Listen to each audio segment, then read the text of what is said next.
ಕರ್ತನಲ್ಲಿ ಪ್ರೀತಿಯುಳ್ಳ ಎಲ್ಲ ದೇವಜನರೇ, ತಮ್ಮೆಲ್ಲರಿಗೆ ಕ್ರಿಸ್ತ ಯೇಸುವಿನ ಸುಮಧುರ ನಾಮದಲ್ಲಿ ನಿಮ್ಮೆಲ್ಲರಿಗೆ ಪ್ರೀತಿಯಿಂದ ವಂದಿಸ್ತೇನೆ. ನಮ್ಮ ಕರ್ತನಾದ ಯೇಸು ಕ್ರಿಸ್ತನ ಪುನರುತ್ಥಾನದ ಶುಭಾಶಯವನ್ನು, ಶುಭವಂದನೆಯನ್ನು ನಿಮ್ಮೆಲ್ಲರಿಗೆ ಸಲ್ಲಿಸುವಂಥವನಾಗಿದ್ದೇನೆ.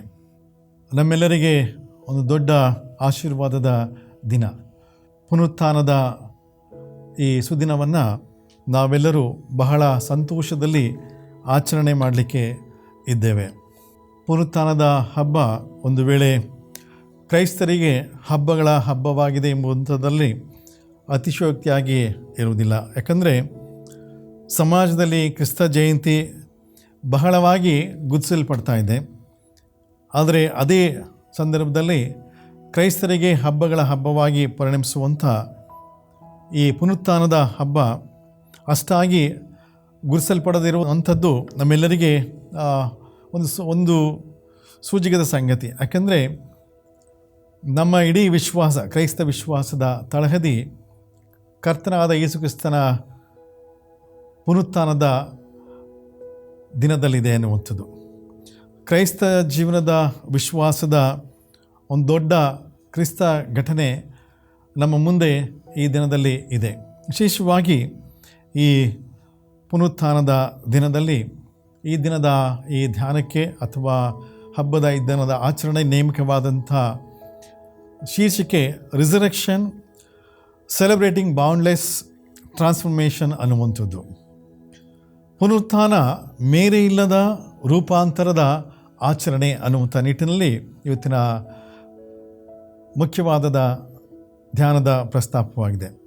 ಇದಕ್ಕೆ ಪೂರಕವಾದಂಥ ಸತ್ಯವೇದದ ಭಾಗಗಳು ಹಳೆ ಒಡಂಬಡಿಕೆಯಲ್ಲಿ 2ನೇ ಸಮುವೇಲನ ಗ್ರಂಥ 22ನೇ ಅಧ್ಯಾಯ 1-20 ವಚನಗಳು ಮತ್ತು ಮಾರ್ಕನ ಸುವಾರ್ತೆಯಲ್ಲಿ 16ನೇ ಅಧ್ಯಾಯ 1-11 ವಚನಗಳು ಮತ್ತು ಪತ್ರಿಕಾ ಭಾಗದಲ್ಲಿ ಪೌಲನು ಕೊರಿಂಥದವರಿಗೆ ಬರೆದ ಮೊದಲನೇ ಪತ್ರಿಕೆ 15ನೇ ಅಧ್ಯಾಯ 20-28 ವಚನಗಳು. ಈ 3 ಪರಿಚ್ಛೇದ ಇವತ್ತಿನ ಮುಖ್ಯ ಶೀರ್ಷಿಕೆಯ ಮೇಲೆ ಒಂದು ವೇಳೆ ಧ್ಯಾನಕ್ಕೆ ನಮ್ಮನ್ನು ನಡೆಸಲಿದೆ. ಪುನರುತ್ಥಾನ ಅನ್ನುವಂಥದ್ದು ನಮ್ಮೆಲ್ಲರ ಜೀವನದಲ್ಲಿ ಒಂದು ಜಯದ ಜೀವಿತ, ಒಂದು ವೇಳೆ ರೂಪಾಂತರಗೊಂಡಂಥ ಜೀವನದ ಹಾದಿ, ಹೊಸತನ್ನು ಕಂಡಂಥ ಜೀವಿತವೂ ಸಹ ಇದು ಆಗಿದೆ. ಭಯ, ನಿರಾಶೆ ಇದ್ದಂಥ ಸ್ಥಳದಲ್ಲಿ, ನಿರೀಕ್ಷೆ ಕಳಕೊಂಡಂಥ ಗೊಂದಲದ ಸಂದರ್ಭದಲ್ಲಿ ಒಂದು ವೇಳೆ ಅಂಥ ಜನರಿಗೆ ಪುನರುತ್ಥಾನ ಹೊಸ ಭರವಸೆಯನ್ನು ಉಂಟು ಮಾಡುವಂಥದ್ದಾಗಿದೆ ಎಂಬುದಾಗಿದೆ. ಪುನರುತ್ಥಾನ ಹೊಸ ಜೀವನದ ಅನುಭವವನ್ನು ಕೊಡಲಿಕ್ಕೆ ಉಂಟು. ಮರಣದಿಂದ ಜೀವದೆಡೆಗೆ ನಡೆಸುವುದಕ್ಕೆ ಇದು ಸಾಧ್ಯವಾಗಿಸ್ತದೆ. ಯೇಸು ಕ್ರಿಸ್ತನ ಪುನರುತ್ಥಾನದ ಹಿನ್ನೆಲೆಯಲ್ಲಿ ಯೇಸುವಿನ ಜೀವನದ ದೊಡ್ಡ ಅಥವಾ ಕ್ರಿಸ್ತ ಘಟನೆಯ ಈ ಹಾದಿ ಲೋಕ ರಕ್ಷಣೆಗೆ ಒಂದು ದೊಡ್ಡ ಭರವಸೆಯನ್ನು ತಂದುಕೊಡಲಿಕ್ಕಿದೆ. ಮರಣದ ನಂತರದ ಈ ಪುನರುತ್ಥಾನವು ಮರಣದ ಉದ್ದೇಶದ ಅರ್ಥೈಸುವಿಕೆಯನ್ನು ಮಾಡಲಿಕ್ಕೆ ಪ್ರಯತ್ನಿಸ್ತದೆ. ಯಾವುದನ್ನು ಮರಣಕ್ಕೆ ಇಲ್ಲಿ ಒಪ್ಪಿಸಲಾಗಿದೆ ಅನ್ನುವಂಥದ್ದು, ಮರಣದ ಮೇಲೆ ಹೇಗೆ ಜಯವನ್ನು ಸಾಧಿಸಲಾಗಿದೆ ಅನ್ನುವಂಥದ್ದನ್ನು ಈ ಪುನರುತ್ಥಾನ ನಮ್ಮೆಲ್ಲರಿಗೆ ಸ್ಪಷ್ಟಪಡಿಸುವಂಥದ್ದಾಗಿದೆ. ಪ್ರಿಯರೇ, ಪುನರುತ್ಥಾನದ ಈ ಹಬ್ಬದಲ್ಲಿ ನಾವು ಧ್ಯಾನ ಮಾಡುವಂಥ ಈ ಮಾರ್ಗದಲ್ಲಿ ಮೊದಲನೇದಾಗಿ ಪುನರುತ್ಥಾನ ಅನ್ನುವಂಥದ್ದು ಜಯದ ಜೀವಿತದ ಒಂದು ಆಚರಣೆಯಾಗಿದೆ ಅನ್ನುವಂಥದ್ದು. ಪುನರುತ್ಥಾನ ಜಯದ ಜೀವನದ ಒಂದು ಆಚರಣೆ ಅನ್ನುವಂಥದ್ದು. ದೇವರು ಪ್ರತಿಯೊಬ್ಬ ಮಾನವನ ಜೀವಿತದಲ್ಲಿ ಕಾರ್ಯ ಮಾಡುತ್ತಲೇ ಬಂದಿದ್ದಾನೆ. ತನ್ನನ್ನು ಆತುಕೊಂಡ ಭಕ್ತನ ಜೀವಿತವನ್ನು ಅಲ್ಪವೆಂದು ಎಣಿಸದೆ ಅದನ್ನು ಮುನ್ನಡೆಸುವಂಥ ದೇವನು ಆಗಿದ್ದಾನೆ ಅನ್ನುವಂಥದ್ದು. ನಾವು ಕೀರ್ತನೆ 16ನೇ ಕೀರ್ತನೆಯಲ್ಲಿ 10ನೇ ವಚನದಲ್ಲಿ ನೀನು ನನ್ನ ಜೀವಾತ್ಮವನ್ನು ಪಾತಾಳ ಲೋಕದಲ್ಲಿ ವಿರಗೊಡಿಸುವುದಿಲ್ಲ ಅನ್ನುವಂಥದ್ದು. ಒಂದು ವೇಳೆ ಆ ವಚನದಲ್ಲಿ ನಮ್ಮನ್ನು ನಾಶನದ ಅಂತ್ಯಕ್ಕೆ ತಳ್ಳದೆ ಬದಲಾಗಿ ನಮ್ಮನ್ನು ಉಜ್ಜೀವಿಸ ಮಾಡುವಂಥ ದೇವನಿದ್ದಾನೆ ಅನ್ನುವಂಥ ಮಾತುಗಳನ್ನು ಹೇಳ್ತಾ ಹೋಗ್ತದೆ. ಅದೇ ಕೀರ್ತನೆ 9ನೇ ಅಧ್ಯಾಯದಲ್ಲಿ ಬರುವಾಗ 9ನೇ ಕೀರ್ತನೆಯಲ್ಲಿ 17ನೇ 18ನೇ ವಚನದಲ್ಲಿ ಹೇಳುವಂಥ ಮಾತು, ದುಷ್ಟರು ಅಂದರೆ ದೇವರನ್ನು ಅಲಕ್ಷ್ಯ ಮಾಡುವ ಜನಾಂಗಗಳವರೆಲ್ಲ ಪಾತಾಳಕ್ಕೆ ಇಳಿದು ಹೋಗುವರು, ದಿಕ್ಕಿಲ್ಲದವರು ಕಡೆಯವರೆಗೆ ಮರೆಯಲ್ಪಡುವುದಿಲ್ಲ, ದೀನರ ನಿರೀಕ್ಷೆಯು ಕೆಡುವುದೇ ಇಲ್ಲ ಅನ್ನುವಂಥ ಮಾತು. ಒಂದು ವೇಳೆ ಪುನರುತ್ಥಾನದ ಈ ದಿನದಲ್ಲಿ ಭರವಸೆಯ ಮಾತುಗಳು ಸಹ ನಮಗೆ ಲಭಿಸಲಿಕ್ಕಿದೆ.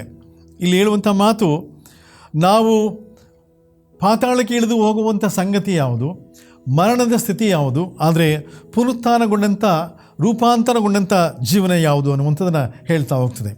ನೀವು ಅದೇ 30ನೇ ಕೀರ್ತನೆಯ ಭಾಗದಲ್ಲಿ ಬರುವಾಗ ಅಲ್ಲಿ ಹೇಳುವಂಥ ಮಾತು, ಯೆಹೋವನೇ ನನ್ನ ಪ್ರಾಣವನ್ನು ಪಾತಾಳದಿಂದಲೂ ಎತ್ತಿದೆಯಲ್ಲ, ನನ್ನನ್ನು ಸಮಾಧಿಯಲ್ಲಿ ಸೇರಗೊಡದೆ ಬದುಕಿಸಿದ್ದೆಲ್ಲ ಅನ್ನುವಂಥದ್ದು ಅಲ್ಲ. ಮರಣದ ಜೀವನಕ್ಕೆ ದೇವರು ನಮ್ಮನ್ನು ಬಿಡದೆ ಮತ್ತೊಮ್ಮೆ ಜೀವಿಸುವಂಥ ಭಾಗ್ಯಕ್ಕೆ ನಡೆಸಲಿಕ್ಕಿದ್ದಾನೆ. ಪುನರುತ್ಥಾನ ಅನ್ನುವಂಥದ್ದು ಇರುವಂಥ ಸ್ಥಿತಿಯಿಂದ ಹೊಸ ರೂಪಾಂತರದ ಜೀವನಕ್ಕೆ ನಮ್ಮನ್ನು ತಂದುಕೊಳ್ಳುವಂಥ ಸ್ಥಿತಿ. ದಾವೀದನ ಜೀವನದಲ್ಲಿ ಇವತ್ತಿನ ವೇದವಾಕ್ಯದ ಭಾಗದ ಹಿನ್ನೆಲೆಯಲ್ಲಿ ನೋಡೋದಾದರೆ, ದೇವರ ಕಾರ್ಯ ದೇವ ಭಕ್ತನಿಗೆ ದೊರಕುವಂಥ ಜೀವಿತವನ್ನು ತಿಳಿಸ್ತಾ ಹೋಗ್ತದೆ.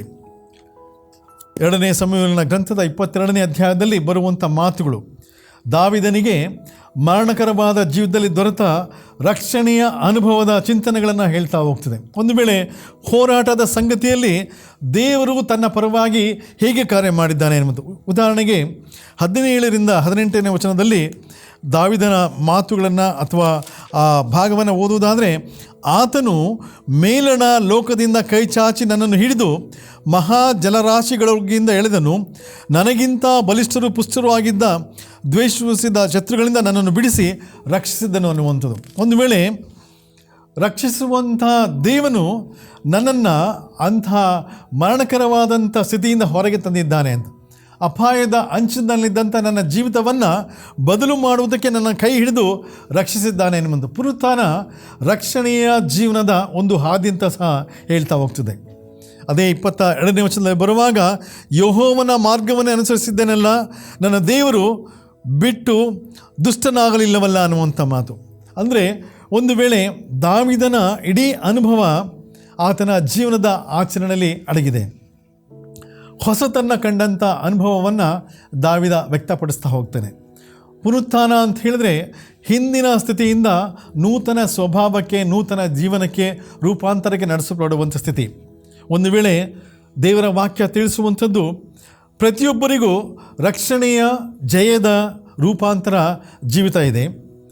ಇದು ಇದ್ದ ಸ್ಥಿತಿಯಿಂದ ನೂತನ ಸ್ಥಿತಿಗೆ ನಡೆಸುವಂಥ ಒಂದು ಶ್ರೇಷ್ಠವಾದಂಥ ಮಾರ್ಗವಾಗಿದೆ. ಈ ಪುನರುತ್ಥಾನದ ಅನುಭವದಲ್ಲಿ ನಾನು ಯಾರು, ನನ್ನ ಜೀವನ ಏನು, ನನ್ನಲ್ಲಿ ಕಂಡುಕೊಂಡಂತಹ ಮರಣಕರ ಜೀವನ ಯಾವುದು, ಅದರಿಂದ ನೂತನಗೊಳ್ಳುವಂಥ ಜೀವನಕ್ಕೆ ನಾನು ಹೇಗೆ ನಡೆಸಲ್ಪಡ್ತೇನೆ ಅನ್ನುವಂಥದ್ದು. ಒಂದು ವೇಳೆ ಹಿಂದಿನ ಸ್ಥಿತಿಯಿಂದ ಹೊಸ ಸ್ಥಿತಿಗೆ ರೂಪಾಂತರಗೊಳ್ಳುವಂಥದ್ದಕ್ಕೆ ನಡೆಸ್ತಾ ಹೋಗ್ತದೆ. ಪ್ರಿಯರೇ, ಪುನರುತ್ಥಾನದಲ್ಲಿ ಒಂದು ವೇಳೆ ನಾವು ಅವಲೋಕನ ಮಾಡೋದಾದರೆ, ನನಗಿದ್ದಂಥ ಹೋರಾಟದ ಬದುಕು ಯಾವುದು ಅಂತ, ನನ್ನ ಪರವಾಗಿ ದೇವರು ನಿಂತು ಅಂಥ ಮರಣಕರವಾದಂಥ ಹೋರಾಟದ ಸ್ಥಿತಿಯಿಂದ ನನ್ನನ್ನು ರೂಪಾಂತರಪಡಿಸಿ ಪುನರುತ್ಥಾನಗೊಂಡಂಥ ಅನುಭವದ ಜೀವನಕ್ಕೆ ನಮ್ಮನ್ನು ನಡೆಸ್ತಾ ಇದ್ದೇನೆ. ಮತ್ತೊಂದು ಹಂತಕ್ಕೆ ಕೊಂಡೊಯ್ಯುವಂಥದ್ದೇ ಪುನರುತ್ಥಾನದ ಜೀವನದ ಅನುಭವ. ಅದರಿಂದಲೇ ಪುನರುತ್ಥಾನ ಅನ್ನುವಂಥದ್ದು ಮರಣಕರ ಜೀವದ ಸ್ಥಿತಿಯಿಂದ ಜಯದ ಜೀವನಕ್ಕೆ ನಡೆಸುವಂಥ ರೀತಿ, ಅದರಲ್ಲಿ ದೇವರ ನಡೆಸುವಿಕೆಯಲ್ಲಿ ಅದನ್ನು ಆಚರಿಸುವುದರ ಮೂಲಕ ದೇವರ ಕಾರ್ಯವನ್ನು ಕೊಂಡಾಡ್ತೇವೆ ಅನ್ನುವಂಥದ್ದು. ಪ್ರಿಯರೇ, ದೇವರ ಕಾರ್ಯಕ್ಕೆ ಮೇರೆ ಇಲ್ಲ. ಕೇವಲ ಒಬ್ಬ ವ್ಯಕ್ತಿಗಾಗಿ ಅಲ್ಲ, ಒಬ್ಬ ಭಕ್ತನಿಗಾಗಿ ಅಲ್ಲ, ತಾನಾದುಕೊಂಡಂಥ ಜನಾಂಗಕ್ಕಾಗಿ ತನ್ನನ್ನು ಒಪ್ಪಿಸಿಕೊಟ್ಟು ತನ್ನ ಮಗನ ಮೂಲಕವಾಗಿ ಇಡೀ ಲೋಕವನ್ನೇ ರಕ್ಷಣೆಯ ಹಾದಿಗೆ ಬಲಪಡಿಸಿ ನಡೆಸಿದಂಥ ರೀತಿಯನ್ನು ನಾವು ಕಾಣ್ತೇವೆ. ಇವತ್ತಿನ ವೇದವಾಕ್ಯದ ಸುವಾರ್ಥ ಭಾಗದ ಪಾರಾಯಣದಲ್ಲಿ ನಾವು ನೋಡೋದಾದರೆ, ಮಾರ್ಕನ ಸುವಾರ್ತೆಯಲ್ಲಿ ಬರುವಂಥ ಮಾತು 16ನೇ ಅಧ್ಯಾಯದಲ್ಲಿ 1ರಿಂದ 11 ವಚನ, ಅಲ್ಲಿ ಹೇಳುವಂಥ ಪುನರುತ್ಥಾನ ಅನ್ನುವಂಥದ್ದು ಮೇರೆಯನ್ನು ಮೀರಿದ ರಕ್ಷಣೆ ಕಾರ್ಯ ಆಗಿದೆ ಅನ್ನುವಂಥದ್ದು. ಪುನರುತ್ಥಾನ ಮೇರೆಯನ್ನು ಮೀರಿದ ರಕ್ಷಣೆಯ ಕಾರ್ಯಕ್ಕೆ ಆಗಿದೆ ಅನ್ನುವಂಥದ್ದು. ಪುನರುತ್ಥಾನಗೊಂಡ ಯೇಸುವಿನ ಜೀವನ, ಬೋಧನೆ, ಶ್ರಮೆ, ಮರಣ ಮತ್ತು ಆತನ ಪುನರುತ್ಥಾನದ ಸಂಗತಿ, ಇದೊಂದು ಸುವಾರ್ತೆಯ ರಕ್ಷಣೆಯ ಕೇಂದ್ರ ವಿಷಯವಾಗಿ ಇಡೀ ಲೋಕದಲ್ಲಿ ಇದು ಸಾರಲ್ಪಟ್ಟಿದೆ ಅನ್ನುವಂಥದ್ದು. ಯಾಕಂದರೆ ರಕ್ಷಣೆಯ ಅನುಭವ ಅನ್ನುವಂಥದ್ದು ಕೇವಲ ಜನಾಂಗಕ್ಕೆ ಮೀಸಲಾಗಲಿಲ್ಲ, ಇಡೀ ಲೋಕಕ್ಕೆ ಅಂತ. ಯೋಹಾನ ಸುವಾರ್ತೆಯಲ್ಲಿ 3ನೇ ಅಧ್ಯಾಯದ 16ನೇ ವಚನ ಹೇಳುವಂಥ ಮಾತು, ದೇವರು ಲೋಕದ ಮೇಲೆ ಪ್ರೀತಿಯನ್ನಿಟ್ಟು ತನ್ನ ಒಬ್ಬನೇ ಮಗನನ್ನು ಕೊಟ್ಟನು, ಆತನನ್ನು ನಂಬುವ ಒಬ್ಬನಾದರೂ ನಾಶವಾಗದೆ ಎಲ್ಲರೂ ನಿತ್ಯ ಜೀವವನ್ನು ಪಡೆಯಬೇಕೆಂಬುದಕ್ಕಾಗಿ ಕೊಟ್ಟನು ಅನ್ನುವಂಥ. ಪ್ರಿಯರೇ, ಒಂದು ವೇಳೆ ಪುನರುತ್ಥಾನದ ಅನುಭವ ಸುವಾರ್ತೆಯ ರಕ್ಷಣೆಯ ಕೇಂದ್ರವಾಗಿ ನಮಗೆ ದೊರಕುವುದಾದರೆ ನಮ್ಮಲ್ಲಿ ಹೊಸ ಜೀವನ ಇದೆ ಅನ್ನುವಂಥದ್ದು. ಪೌಲ ಒಂದು ವೇಳೆ ಕೊರಿಂಥದವರಿಗೆ ಬರೆದ ಪತ್ರಿಕೆ 15ನೇ ಅಧ್ಯಾಯದಲ್ಲಿ 13ರಿಂದ ಓದೋಣ. ಅಲ್ಲಿ ಹೇಳುವಂಥ, ಸತ್ತವರಿಗೆ ಪುನರುತ್ಥಾನವಿಲ್ಲವೆಂಬುದು ನಿಜವಾಗಿದ್ದರೆ ಕ್ರಿಸ್ತನಾದರೂ ಎದ್ದು ಬರಲಿಲ್ಲ. ಕ್ರಿಸ್ತನು ಎದ್ದು ಬರಲಿಲ್ಲವಾದರೆ ನಮ್ಮ ಪ್ರಸಂಗವು ಹುರುಳಿಲ್ಲದ್ದು ಮತ್ತು ನಮ್ಮ ನಂಬಿಕೆಯು ಹುರುಳಿಲ್ಲದ್ದು ಅನ್ನುವಂಥ ಮಾತು. ಒಂದು ವೇಳೆ ಪುನರುತ್ಥಾನದ ಸಂಗತಿ ನಮ್ಮೆಲ್ಲರ ಅಥವಾ ಕ್ರೈಸ್ತರ ಜೀವನದ ಒಂದು ದೊಡ್ಡ ಅಡಿಪಾಯ ಅನ್ನುವಂಥದ್ದು. ನಮ್ಮ ವಿಶ್ವಾಸ ಅಡಗಿರುವಂಥದ್ದೇ ಯೇಸು ಕ್ರಿಸ್ತನ ಪುನರುತ್ಥಾನದ ಜೀವನದಲ್ಲಿ. ಮಾರ್ಕನ ಸುವಾರ್ತೆಯಲ್ಲಿ 16ನೇ ಅಧ್ಯಾಯದ ಆ ವಚನದಲ್ಲಿ 6ನೇ ವಚನ ಹೇಳುವಂಥ ಮಾತು ನೋಡ್ರಿ. ಅಲ್ಲಿ ಹೇಳುವಂಥ ಮಾತೇನಂತಂದರೆ, ಬೆರಗಾಗಬೇಡಿರಿ, ಶಿಲುಬೆಗೆ ಹಾಕಲ್ಪಟ್ಟಿದ್ದ ನಜರೇತನ ಯೇಸುವನ್ನು ಹುಡುಕುತ್ತೀರಿ ಅಲ್ಲವೇ? ಆತನು ಜೀವಿತನಾಗಿ ಎದ್ದಿದ್ದಾನೆ, ಇಲ್ಲಿ ಇಲ್ಲ. ಆತನು ಇಟ್ಟಿದ್ದ ಸ್ಥಳವು ಇದೇ ನೋಡಿರಿ. ಆದರೆ ನೀವು ಹೋಗಿ ಆತನ ಶಿಷ್ಯನಿಗೂ ಪೇತ್ರರಿಗೂ ಆತನು ನಿಮಗೆ ಹೇಳಿದಂತೆ ನಿಮ್ಮ ಮುಂದೆ ಗಲಿಲಾಯಕ್ಕೆ ಹೋಗುತ್ತಾನೆ ಅನ್ನುವಂಥ ಮಾತು. ಪ್ರಿಯರೇ, ಒಂದು ವೇಳೆ ಬೆರಗಾಗಬೇಡ್ರಿ ಅನ್ನುವಂಥ ಮಾತು ನಮ್ಮನ್ನು ಧೈರ್ಯಪಡಿಸುವಂಥ ರೀತಿ. ಶಿಲುಬೆಗೆ ಹಾಕಲ್ಪಟ್ಟಿದ್ದ ನಜರೇತಿನ ಯೇಸುವನ್ನು ಹುಡುಕುತ್ತಿದ್ದೀರಲ್ಲವೇ ಅನ್ನುವಂಥದ್ದು ಒಂದು ವೇಳೆ ಲೋಕದ ಮರಣದ ಸ್ಥಿತಿಯಿಂದ ನಮ್ಮನ್ನು ಮುನ್ನಡೆಸಿದಂಥ ದೇವನ ಸ್ಥಿತಿಯನ್ನು, ಅಥವಾ ಶಿಲುಬೆಗೆ ಹಾಕಿಸಿಕೊಂಡ ಯೇಸುವನ್ನು ಯಾವುದಕ್ಕಾಗಿ ನನಗೋಸ್ಕರ ಆ ಶಿಲುಬೆಯ ಮರಣವನ್ನು ಹೊಂದಿದ್ದಾನೆ ಅನ್ನುವಂಥ ಅವಲೋಕಕ್ಕೆ ನಡೆಸಲಿಕ್ಕೆ ಅದನ್ನು ನಮ್ಮನ್ನು ನಡೆಸ್ತಾ ಇದೆ. ಲೋಕದ ಮರಣದ ಸ್ಥಿತಿಯಿಂದ ಒಂದು ವೇಳೆ ಜಯ ಸಾಧಿಸಿದ ಯೇಸುವಿನ ಆ ಸ್ಥಿತಿಯಲ್ಲಿ ಯಾವುದರ ಉದ್ದೇಶ ಅಡಗಿದೆ ಅನ್ನುವಂಥದ್ದು. ಮರಣದ ಸ್ಥಿತಿಯನ್ನು ಇಲ್ಲವಾಗಿಸಿದಂಥ ಯೇಸುವನ್ನು ನಾವು ನೋಡ್ತಾ ಇದ್ದೇವೆ. ಪ್ರಿಯರೇ, ಒಂದು ವೇಳೆ ಮರಣಕರ ಜೀವನ ಯಾವುದು ಅಂತ ನಾವು ಅವಲೋಕನ ಮಾಡೋದಾದರೆ ಈ ಲೋಕದಲ್ಲಿ ಜೀವಿಸಿದಂಥ ಅನೇಕ ಸಂಗತಿಗಳು, ಯೇಸುವಿನ ಸೇವೆಯ ಕಾಲದಲ್ಲಿ ಯೇಸುವಿನ ಒಂದೊಂದು ಕಾರ್ಯವನ್ನು ನೆನಪು ಮಾಡುವಾಗ ಸಾಮಾಜಿಕವಾಗಿ ಇರ್ಬೋದು, ಧಾರ್ಮಿಕವಾಗಿ ಇರ್ಬೋದು, ಒಂದು ವೇಳೆ ಆತ್ಮಿಕವಾಗಿ ನಡೆಸಿದಂಥ ರೀತಿಯನ್ನು ನಾವು ಕಾಣ್ತೇವೆ. ಸಾಮಾಜಿಕವಾಗಿ ತಮ್ಮ ಅಸ್ತಿತ್ವವನ್ನು ಮರಣದ ಸ್ಥಿತಿಯಲ್ಲಿ ಕಂಡಂಥ ಜನರಿದ್ದಾರೆ. ಧಾರ್ಮಿಕವಾಗಿ ಧಾರ್ಮಿಕ ಸ್ಥಿತಿಯಿಂದ ದೂರ ಇಟ್ಟು ಮರಣಕರ ಸ್ಥಿತಿಯಲ್ಲಿ, ಸತ್ತಂಥ ಸ್ಥಿತಿಯಲ್ಲಿ, ಜೀವವಿಲ್ಲದ ಸ್ಥಿತಿಯಲ್ಲಿ ಇದ್ದಂಥ ಜನರಿಗೆ ಮತ್ತೆ ಧರ್ಮ ಅಂದರೆ ಏನು, ಧಾರ್ಮಿಕತೆ ಅಂದರೆ ಏನು, ಅಥವಾ ಸಮಾಜ ಅಂದರೆ ಏನು, ಸಮಾಜದಲ್ಲಿ ಸಾಮಾಜಿಕ ನ್ಯಾಯ ಯಾವುದು ಅನ್ನೋದನ್ನು ಅರ್ಥೈಸುವುದರ ಮೂಲಕ ಜೀವ ತುಂಬಿದಂಥ ಯೇಸುವನ್ನು ನೋಡ್ತೇವೆ. ಮತ್ತು ಅಂಥ ಸ್ಥಿತಿಯಿಂದ ಅವ್ರನ್ನ ಹೊರಗೆ ತಂದು ಇನ್ನು ಮುಂದೆ ಇಂಥ ಮರಣದ ಸ್ಥಿತಿ ಇಲ್ಲ, ನೀವು ಪುನರುತ್ಥಾನಕ್ಕೆ ಮುಂದಾಗಿದ್ದೀರಿ ಅಥವಾ ಪುನರುತ್ಥಾನದ ಅನುಭವವನ್ನು ಹೊಂದಿದ್ದೀರಿ ಅನ್ನುವಂಥದ್ದು. ಪ್ರಿಯರೇ, ಯೇಸು ಶಿಲುಬೆಯಲ್ಲಿ ಮರಣಿಸುವಾಗ ಹೇಳಿದಂಥ ಮಾತುಗಳನ್ನು ನೆನಪಿಗೆ ತಂದುಕೊಳ್ಳ್ರಿ. ನಾವು ಶುಭ ಶುಕ್ರವಾರದಲ್ಲಿ 7 ವಚನಗಳನ್ನು ಅಥವಾ 7 ವಾಕ್ಯಗಳನ್ನು ಧ್ಯಾನ ಮಾಡಿದ್ದೇವೆ. ಯೇಸುವಿನ ಪ್ರತಿಯೊಂದು ಮಾತು ಸಹ ಒಂದು ವೇಳೆ ಪುನರುತ್ಥಾನದ ಆ ವಿಶೇಷ ಜವಾಬ್ದಾರಿಕೆಯ ಅರ್ಥವನ್ನು ತಿಳಿಸ್ತಾ ಹೋಗ್ತದೆ. ಮರಣಕರ ಸ್ಥಿತಿಯಲ್ಲಿದ್ದಂಥ ಸಮುದಾಯಕ್ಕೆ ಪುನರುತ್ಥಾನದ ಮುನ್ಸೂಚನೆಯನ್ನು ಕೊಡುವುದರ ಮೂಲಕ ಹೊಸ ಜೀವನ ನಿಮಗಿದೆ, ರೂಪಾಂತರದ ಜೀವನದ ಮೂಲಕವಾಗಿ ದೇವರೆಡೆಗೆ ನಡೆಸಲಿಕ್ಕೆ ನಿಮಗೆ ಮಾರ್ಗ ತೋರಿದ್ದೇನೆ ಅನ್ನುವಂಥದ್ದು. ಆದ್ದರಿಂದ ಸ್ವಾಮಿ ಹೇಳುವಂಥದ್ದು, ಹೊರಡಿರಿ, ಗಲಿಲಾಯದಲ್ಲಿ ನಾನು ನಿಮ್ಮನ್ನು ಸಂಧಿಸ್ತೇನೆ ಎನ್ನುವಂಥ ಮಾತುಗಳು. ಪ್ರಿಯರೇ, ಯೇಸುವಿನ ಈ ಪುನರುತ್ಥಾನ ಕೇವಲ ಮುಂದಿನದು ಮಾತ್ರ ಅಲ್ಲ, ನಮ್ಮ ಮರಣದ ಸ್ಥಿತಿಯನ್ನು ನಾವು ಯಾವ ರೀತಿ ಅನುಭವ ಮಾಡಿದ್ದೇವೆ ಅನ್ನೋದನ್ನು ಸೂಚಿಸ್ತದೆ. ಶಿಲುಬೆಯಲ್ಲಿ ತೂಗಿದಂಥ ಯೇಸುವಿನ ಆ ಮರಣ ಯಾವುದಕ್ಕಾಗಿ ಎಂಬುದನ್ನು ನಮಗೆ ಅರ್ಥೈಸ್ತದೆ.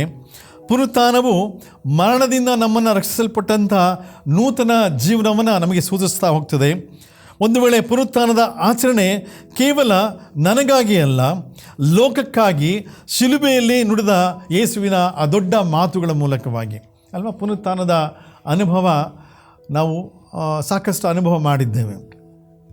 ಆಲೋಚನೆ ಮಾಡಿರಿ, ನಿಮ್ಮ ಜೀವನದಲ್ಲಿ ಮರಣಕರ ಸ್ಥಿತಿಯಲ್ಲಿ ಇದ್ದಂಥ ಸ್ಥಿತಿಗಳು ಯಾವುದು, ಅಥವಾ ಸತ್ತಂಥ ಜೀವಿತವನ್ನು ಮಾಡಿದಂಥ ಸ್ಥಿತಿಗಳು ಯಾವುದು? ಅನೇಕ ಸಲ ನಾವು ಕರುಣೆ ತೋರಿಸುವಲ್ಲಿ ಕರುಣೆ ತೋರಿಸಲಿಲ್ಲ, ದಯೆ ತೋರಿಸುವಲ್ಲಿ ದಯೆ ತೋರಿಸಲಿಲ್ಲ, ನಾವು ಹೋರಾಟಕ್ಕೆ ಮುಂದಾಗುವಲ್ಲಿ ಹೋರಾಟವನ್ನು ಮಾಡಲಿಲ್ಲ, ಭಯದಲ್ಲಿ ಅಭಯವನ್ನು ತುಂಬಲಿಲ್ಲ, ಕಂಡರೂ ಕಾಣದಂತೆ ತಿರುಗಿದಂಥ ನಮ್ಮ ಜೀವನ ಎಲ್ಲೋ ಒಂದು ಕಡೆ ಮರಣದ ಸ್ಥಿತಿಯಲ್ಲಿ ಇರುವಂಥದ್ದನ್ನು ಸೂಚಿಸ್ತದೆ. ನೀವು ಅದರಿಂದ ಹೊರಬಂದು ನಿಜವಾದಂಥ ಯೇಸುವಿನ ಹಾದಿಯಲ್ಲಿ ನಿಲ್ಲುವುದಾದರೆ, ಯೇಸುವಿನ ಪುನರುತ್ಥಾನ ನಿಮ್ಮಲ್ಲಿ ಹೊಸ ರೂಪಾಂತರದ ಜೀವನಕ್ಕೆ ನಡೆಸುವುದರ ಮೂಲಕವಾಗಿ ಯೇಸುವಿನ ನಿಜ ಮರಣದ ಅರ್ಥವನ್ನು ಹೊರತಂದು ಜಯದ ಜೀವಿತದಲ್ಲಿ ಪುನರುತ್ಥಾನದ ಆಚರಣೆ ಇದೆ ಎಂಬುದನ್ನು ತಿಳಿಸ್ತಾ ಹೋಗ್ತದೆ. ಯೇಸುವಿನ ಮರಣ ಅಥವಾ ಪುನರುತ್ಥಾನ ಕೇವಲ ನಮಗಾಗಿ ಮಾತ್ರ ಅಲ್ಲ, ಮೇರೆಯನ್ನು ಮೀರಿದ ರಕ್ಷಣೆಯದು ಅನ್ನುವುದು. ಯಾಕಂದರೆ ನಾವು ಅನಿಸ್ತೇವೆ ಕೇವಲ ನನಗೆ ಮಾತ್ರ ಅಂತ ಅಲ್ಲ ಅಲ್ವಾ, ನನಗೆ ಮಾತ್ರ ಇದೆ ಅಂತ ನಾನು ಭಾವಿಸ್ಬೋದು. ಆದರೆ ನನಗೆ ಮಾತ್ರ ಅಲ್ವೇ ಇಲ್ಲ, ಬದಲಾಗಿ ಇಡೀ ಲೋಕಕ್ಕೆ ಯೇಸು ಸ್ವಾಮಿ ಪುನರುತ್ಥಾನಗೊಂಡಂಥ ಅನುಭವವನ್ನು ನೀಡಿದ್ದಾನೆ. ಇವತ್ತು ಅನೇಕ ಸೇವೆಗಳು ಸಾಗ್ತಾ ಇದೆ ಅಲ್ವಾ. ಒಂದು ವೇಳೆ ಆರೋಗ್ಯ ಕ್ಷೇತ್ರದಲ್ಲಿರ್ಬೋದು, ಶಿಕ್ಷಣ ಕ್ಷೇತ್ರದಲ್ಲಿರ್ಬೋದು, ಸಮಾಜಮುಖಿಯ ಕ್ಷೇತ್ರದಲ್ಲಿರ್ಬೋದು ಸೇವೆಗಳಾಗ್ತಾ ಇದೆ ಅಂತಂದರೆ ಯೇಸುವಿನ ಆ ನಿಜವಾದಂಥ ಪುನರುತ್ಥಾನದ ಅರ್ಥೈಸುವಿಕೆಯಲ್ಲಿ ಮಾಡಬೇಕಾದಂಥ ಯೇಸುವಿನ ಸೇವೆಯ ಹಾದಿಯಲ್ಲಿ. ಅದರಿಂದಲೇ ಮೇರೆಯನ್ನು ದಾಟಿದಂಥ ಪುನರುತ್ಥಾನದ ಅನುಭವವನ್ನು ಕ್ರೈಸ್ತ ಸಮುದಾಯವಾಗಲಿ ಅಥವಾ ಇತರ ಸಮುದಾಯವಾಗಲಿ ಈಗಲೂ ಸಹ ಯೇಸುವಿನ ಹಾದಿಯಲ್ಲಿ ನಡೆಯುವುದರ ಮೂಲಕ ಪುನರುತ್ಥಾನದ ರಕ್ಷಣೆ ಇದೆ ಅನ್ನೋದನ್ನು ಸಾರ್ತಾ ಇದೆ. ಮೂರನೇದಾಗಿ ನಾವು ನೋಡುವಾಗ ಪುನರುತ್ಥಾನ ನಂಬಿಕೆಯ ಸಮುದಾಯದ ಒಂದು ದೊಡ್ಡ ವಿಶ್ವಾಸದ ಆಚರಣೆ. ಪೌಲ ಅದನ್ನೇ ಹೇಳ್ತಾನೆ 1ನೇ ಕೊರಿಂಥ ಪತ್ರಿಕೆಯಲ್ಲಿ 15ನೇ ಅಧ್ಯಾಯದ 20-28 ವಚನಗಳಲ್ಲಿ ಹೇಳುವಾಗ, ಅಲ್ಲಿ ಪುನರುತ್ಥಾನದ ಅರ್ಥವನ್ನು ಬಹಳ ಗಂಭೀರವಾಗಿ ಲೋಕಕ್ಕೆ ತಿಳಿಸ್ತಾ ಹೋಗ್ತಾನೆ. ಉದಾಹರಣೆಗೆ ನಾನು ಓದಿ ಕೇಳಿದಂಥ ಭಾಗ ಅಥವಾ ನಾನು ಓದಿದಂಥ ಭಾಗ 1 ಕೊರಿಂಥ 15ನೇ ಅಧ್ಯಾಯದ 13-14ನೇ ವಚನದಲ್ಲಿ ಪೌಲನ ಮಾತು, ಪುನರುತ್ಥಾನ ಅದು ವಿಶ್ವಾಸದ ಬೋಧನೆಯ ತಳಹದಿಯಲ್ಲಿ ಇದೆ ಅನ್ನುವಂಥದ್ದು. ನೋಡಿ, ಸತ್ತವರಿಗೆ ಪುನರುತ್ಥಾನವಿಲ್ಲವೆಂಬುದು ನಿಜವಾಗಿದ್ದರೆ ಕ್ರಿಸ್ತನಾದರೂ ಎದ್ದು ಬರಲಿಲ್ಲ, ಕ್ರಿಸ್ತನು ಎದ್ದು ಬರಲಿಲ್ಲವಾದರೆ ನಮ್ಮ ಪ್ರಸಂಗವೂ ಹುರುಳಿಲ್ಲದ್ದು ಮತ್ತು ನಿಮ್ಮ ನಂಬಿಕೆಯೂ ಹುರುಳಿಲ್ಲದ್ದು ಅಂತ. ಪ್ರಿಯರೇ, ಕ್ರಿಸ್ತನ ಪುನರುತ್ಥಾನದಲ್ಲಿ ಕ್ರೈಸ್ತ ಸಮುದಾಯ ಅಪಾರವಾದಂಥ ನಂಬಿಕೆಯನ್ನು ಇಟ್ಟಿದೆ, ವಿಶ್ವಾಸವನ್ನು ಇಟ್ಟಿದೆ. ನಾವು ಯಾವಾಗಲೂ ನೆನೆಸ್ತೇವೆ ನಿತ್ಯ ಜೀವದ ಹಾದಿ ಅಂತ ನೋಡ್ತೇವೆ, ಪರಲೋಕದ ಹಾದಿ ಅಂತ ನೋಡ್ತೇವೆ. ಆದರೆ ಯೇಸು ಹೇಳುವಂಥದ್ದು ದೇವರ ರಾಜ್ಯ ಕೇವಲ ಅಲ್ಲಿಲ್ಲ, ನಿಮ್ಮ ಮಧ್ಯದಲ್ಲೇ ಇದೆ ಅನ್ನುವಂಥ ಮಾತುಗಳು. ನಂಬಿಕೆಯ ಸಮುದಾಯದ ವಿಶ್ವಾಸದ ಆಚರಣೆ ಯಾವಾಗ ಅಂತ ಹೇಳಿದ್ರೆ, ಯಾವ ವ್ಯಕ್ತಿ ಯೇಸುವಿನ ಪುನರುತ್ಥಾನದ ಜೀವನದ ಅನುಭವದ ತಳಹದಿಯಲ್ಲಿ ಕ್ರೈಸ್ತ ಜೀವಿತವನ್ನು ಕಟ್ಟುತ್ತಾ ಹೋಗ್ತಾನೋ ಆತನು ನಿಜವಾದಂತಹ ಯೇಸುವಿನ ಪುನರುತ್ಥಾನದ ಅರ್ಥೈಸುವಿಕೆಯನ್ನು ಈ ಲೋಕದಲ್ಲಿ ಮಾಡ್ತಾ ಇದ್ದಾನೆ ಅನ್ನುವಂಥದ್ದು. ನೋಡ್ರಿ, 15ನೇ ಅಧ್ಯಾಯದ 26ನೇ ವಚನ, ಮರಣವು ಕಡೆ ಶತ್ರುವಾಗಿ ನಿವೃತ್ತಿಯಾಗುವುದು ಅನ್ನುವಂಥ ಮಾತು ಅಲ್ವಾ. ಮರಣವು ಕಡೆ ಶತ್ರುವಾಗಿ ನಿವೃತ್ತಿಯಾಗುವುದು ಅಂತಂದರೆ, ನನ್ನ ನಿಮ್ಮ ಜೀವನದಲ್ಲಿ ಇನ್ನು ಮರಣದ ಸ್ಥಿತಿಯಲ್ಲಿ ಲೋಕದಲ್ಲಿ ನೀನು ಇರೋದಾದರೆ ಇನ್ನು ಪುನರುತ್ಥಾನದ ಅನುಭವವನ್ನು ನಾನು ಕಾಣಲಿಲ್ಲ ಅಂತ. ಇನ್ನು ಪುನರುತ್ಥಾನದ ಅನುಭವನ ಕಾಣಲಿಲ್ಲ. ಪುನರುತ್ಥಾನದ ಅನುಭವನ ಕಾಣಲಿಲ್ಲ ಅಂತಂದರೆ ಇಡೀ ಯೇಸುವಿನ ಜೀವನ, ಬೋಧನೆ, ಶ್ರಮೆ, ಮರಣ ಈ ಹಾದಿಯಲ್ಲಿ ನನ್ನೊಂದಿಗೆ ಯೇಸುವನ್ನು ನಾನು ನೋಡಲೇ ಇಲ್ಲ ಅಂತ ಅರ್ಥ. ಪುನರುತ್ಥಾನದ ಅನುಭವ ಆಗೋದು ಎಲ್ಲಿ ಅಂತಂದರೆ ಯೇಸುವಿನ ಮರಣದಲ್ಲಿ ಪಾಲುಗಾರರಾಗುವುದರ ಮೂಲಕ, ಲೋಕದ ಪಾಲಿಗೆ ಸತ್ತವರಾಗಿ ಯೇಸುವಿನೊಂದಿಗೆ ಜೀವಿಸುವುದರ ಮೂಲಕ ಪುನರುತ್ಥಾನದಲ್ಲಿ ನಾನಿದ್ದೇನೆ ಅಂತ ಅನುಭವವನ್ನು ಸಾರುವುದರ ಮೂಲಕ. ಪೌಲನ ಪ್ರಶ್ನೆ ಏನಂತಂದರೆ, ಅಲ್ಲಿ 30ನೇ ವಚನ ಹೇಳುವಂಥದ್ದು, ನಾವು ಸಹ ಪ್ರತಿ ಗಳಿಗೆಯಲ್ಲಿಯೂ ಯಾಕೆ ಜೀವಭಯದಿಂದ ಇದ್ದೇವೆ ಅಲ್ವಾ.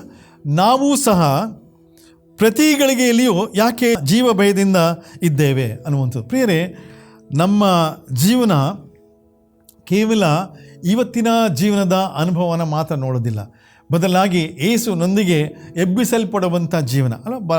ನಮಗೆ ಮುಂದೆ ನಿರೀಕ್ಷೆ ಇದೆ, ಯೇಸು ಒಟ್ಟಿಗೆ ಇರ್ತೇನೆ ಅನ್ನುವಂಥ ನಿರೀಕ್ಷೆ ಇದೆ.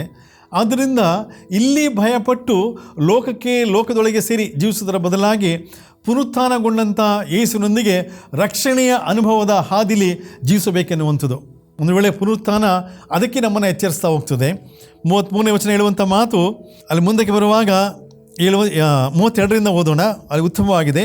ನಾನು ಎಫೆಸದಲ್ಲಿ ಮೃಗಗಳೊಂದಿಗೆ ಯುದ್ಧ ಮಾಡಿದ್ದು ಕೇವಲ ಮಾನುಷಾಭಿಪ್ರಾಯದಿಂದ ಆದರೆ ನನಗೇನು ಪ್ರಯೋಜನ? ಸತ್ತವರು ಎದ್ದು ಬರಲಿಲ್ಲವಾದರೆ ತಿನ್ನೋಣ, ಕುಡಿಯೋಣ, ನಾಳೆ ಸಾಯುತ್ತೇವಲ್ಲ. ಮೋಸ ಹೋಗಬೇಡ್ರಿ, ದುಸ್ಸಹವಾಸವು ಸದಾಚಾರವನ್ನು ಕೆಡಿಸ್ತದೆ ಅಂತ ಅಲ್ವಾ. ನಮಗೆ ಲೋಕದವನಾಗಿ ಜೀವಿಸೋದಾದರೆ ನಾವು ಮೋಸ ಹೋಗ್ತೇವೆ, ಅಲ್ವಾ? ನಾವು ಇಲ್ಲಿಯ ಸಂತೋಷವನ್ನು ಅನುಭವ ಮಾಡಿ ಜೀವಿಸೋದಕ್ಕೆ ಪ್ರಯತ್ನ ಮಾಡ್ತೇವೆ, ಇದೇ ಸಾಕು ಅನ್ನುವಂಥ ನಿಟ್ಟು. ಆದರೆ ಸ್ವಾಮಿ ಹೇಳುವಂಥದ್ದು, ಅದಕ್ಕಾಗಿ ನಾನು ನಿಮ್ಮನ್ನು ರಕ್ಷಿಸಲಿಲ್ಲ, ಅದಕ್ಕಾಗಿ ನಿಮಗೋಸ್ಕರ ನನ್ನ ಪುನರುತ್ಥಾನನಾಗಲಿಲ್ಲ, ಅದಕ್ಕಾಗಿ ಶಿಲುಬೆಯ ಮರಣವನ್ನು ನಾನು ಹೊಂದಲಿಲ್ಲ.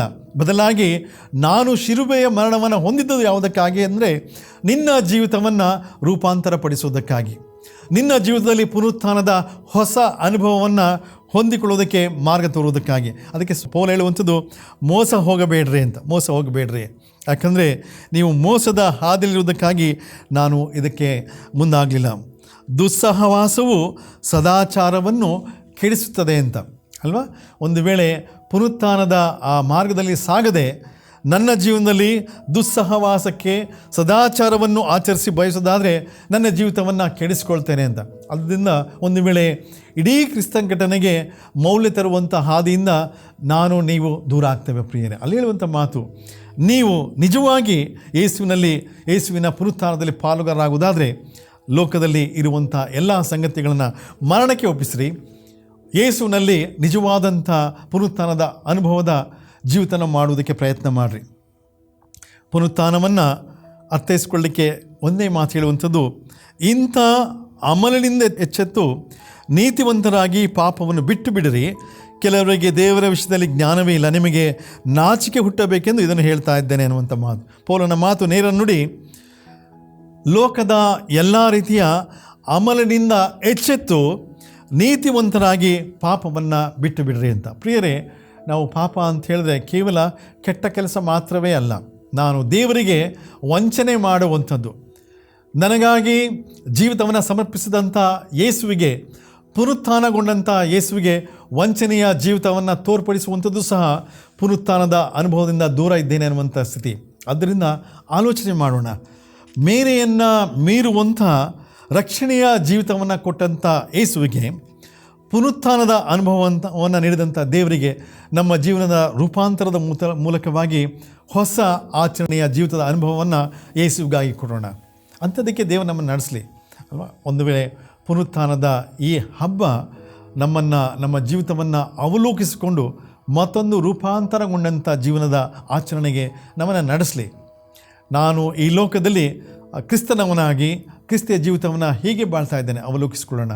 ಪ್ರಿಯರೇ, ಪುನರುತ್ಥಾನದ ಜೀವನ ಕೇವಲ ಪುನರುತ್ಥಾನದ ಒಂದು ದೊಡ್ಡ ಸಂಗತಿ ಮಾತ್ರ ಅಲ್ಲ, ನಮ್ಮ ಜೀವನದ ಅವಲೋಕನ. ಯೇಸು ಅದಕ್ಕೆ ನಮ್ಮನ್ನು ನಡೆಸಿದ್ದಾನೆ. ಅಂಥ ಒಂದು ದೊಡ್ಡ ಶ್ರೇಷ್ಠ ಕಾರ್ಯಕ್ಕಾಗಿ ನಮ್ಮೆಲ್ಲರನ್ನು ಒಪ್ಪಿಸಿಕೊಡೋಣ. ನಮಗಾಗಿ ಕ್ರೂಜಲ್ಲಿ ತೂಗಿದಂಥ ಯೇಸುವಿಗಾಗಿ ನಮ್ಮ ಜೀವಿತವನ್ನು ಮಾರ್ಪಡಿಸಿಕೊಳ್ಳೋದರ ಮೂಲಕವಾಗಿ ಸಮಾಜದಲ್ಲಿ ನೆರೆಯವರನ್ನು ಪ್ರೀತಿಸುತ್ತಾ ದೇವರನ್ನು ಆಶ್ರಯಿಸಿಕೊಂಡು ಬದುಕುವುದಕ್ಕೆ ನಮ್ಮನ್ನು ಸಿದ್ಧತೆಯಲ್ಲಿ ನಡೆಸ್ಕೊಳ್ಳೋಣ. ದೇವರ ವಾಕ್ಯವನ್ನು ಆಶೀರ್ವದಿಸಿ ನಡೆಸಲಿ. ಪ್ರಾರ್ಥನೆ ಮಾಡೋಣ. ಕೃಪೆಯುಳ್ಳ ನಮ್ಮ ತಂದೆಯಾದ ದೇವರೇ, ಈ ಪುನರುತ್ಥಾನದ ಈ ದಿನಕ್ಕಾಗಿ ನಿನಗೆ ಸ್ತೋತ್ರ ಸಲ್ಲಿಸ್ತೇವೆ. ನಮ್ಮ ಜೀವನದಲ್ಲಿ ನೀನು ಮಾಡಿದಂಥ ಪುನರುತ್ಥಾನದ ಈ ಅದ್ಭುತ ಕಾರ್ಯಕ್ಕಾಗಿ ವಂದಿಸ್ತೇವೆ. ನಿನ್ನಲ್ಲಿ ವಿಶ್ವಾಸವಿಟ್ಟು ಈ ಪುನರುತ್ಥಾನದಲ್ಲಿ ನಂಬಿಕೆ ಇಟ್ಟು ಬದುಕುವಂಥ ನಿನ್ನ ಮಕ್ಕಳು ಲೋಕದ ಎಲ್ಲ ಮರಣಕರ ಸ್ಥಿತಿಯಿಂದ ಹೊರಬಂದು ಈ ಹೊಸ ಅನುಭವವನ್ನು ಹೊಂದಿ ನೂತನ ಸ್ವಭಾವದಲ್ಲಿ ಲೋಕದಲ್ಲಿ ಜೀವಿಸಲಿಕ್ಕಾಗುವಂತೆ ಆಶೀರ್ವದಿಸಿಕೊಡು ಸ್ವಾಮಿ. ಇಂದಿನಿಂದ ಸದಾಕಾಲವು ನಿನ್ನ ಸನ್ನಿಧಾನದಲ್ಲಿ ಜೀವಿಸುವಂಥ ರೂಪಾಂತರಗೊಂಡಂಥ ಬದುಕನ್ನು ಆಚರಿಸಲಿಕ್ಕಾಗುವಂತೆ ನಡೆಸು. ಯೇಸುವಿನ ನಾಮದಲ್ಲಿ ಪ್ರಾರ್ಥನೆ ಬೇಡಿದ್ದೇವೆ ನಮ್ಮ ತಂದೆಯೇ, ಆಮೇನ್. ಸುವಾರ್ತೆ ತಲುಪದ ಊರು ಇರಲೇಬಾರದು, ಸಭೆಯೂ ಇಲ್ಲದ ಗ್ರಾಮ ಇರಬಾರದೆಲ್ಲಿಯೂ. ಸುವಾರ್ತೆ ತಲುಪದ ಊರು ಇರಲೇಬಾರದು, ಸಭೆಯೂ ಇಲ್ಲದ ಗ್ರಾಮ ಇರಬಾರದೆಲ್ಲಿಯೂ. ಇದುವೇ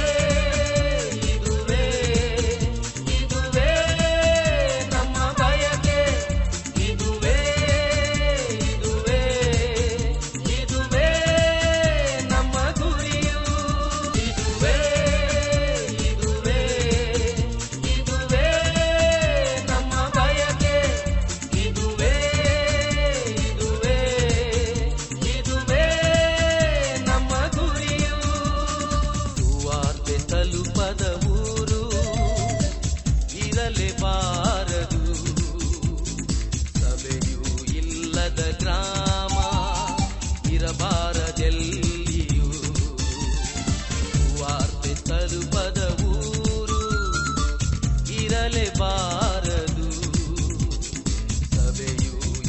ಇಲ್ಲದ ಗ್ರಾಮ ಇರಬಾರದು.